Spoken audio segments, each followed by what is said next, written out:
तत्सम। तत्सम शब्द की उत्पत्ति कैसी हुई? तत्सम शब्द का अर्थ क्या है?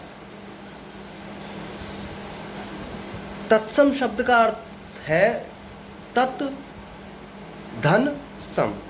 तत् प्लस सम। तत्व माने उसके, सम माने समान। तो पहला है तत्सम, है ना। तो संस्कृत के जो शब्द हैं, अब तत्सम क्या है? संस्कृत के जो शब्द हिंदी भाषा में जैसे थे और वैसे ही ले लिए गए तो उन्हें कहा गया तत्सम, क्योंकि वो जैसे संस्कृत में है उनको वैसा ही हिंदी में ले लिया गया।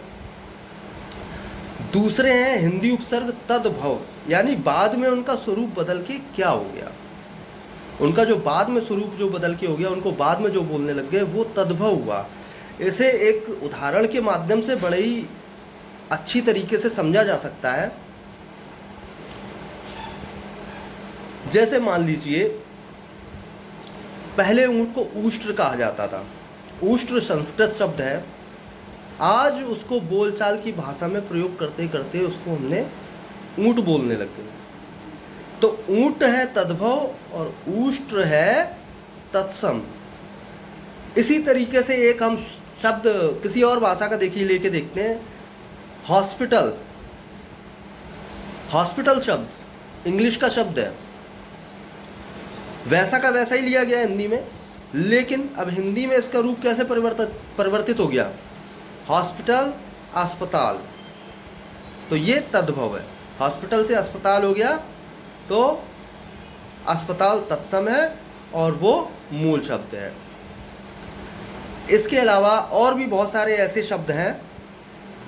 तो ये तो रही तत्सम एवं तद्भव की बात। आशा करता हूँ आप सभी लोगों की समझ में आ गया होगा।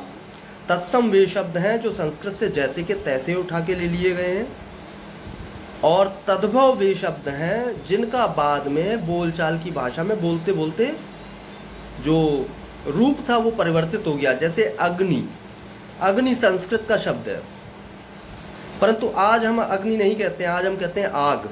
तो अग्नि से आग हुआ, अग्नि तत्सम है और आग तद्भव है। तो ये थे तत्सम और तद्भव। अब तीसरे चरण पर चलते हैं। तीसरा क्या है? आगत उपसर्ग। आगत का मतलब जो बाहर से विदेशी भाषाओं से जो उपसर्ग यहाँ आए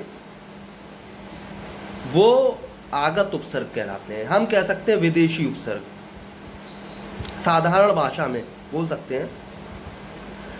तो जो विदेशी भाषाओं से हिंदी में आए, मुख्यतः जैसे अरबी, फारसी, अंग्रेजी,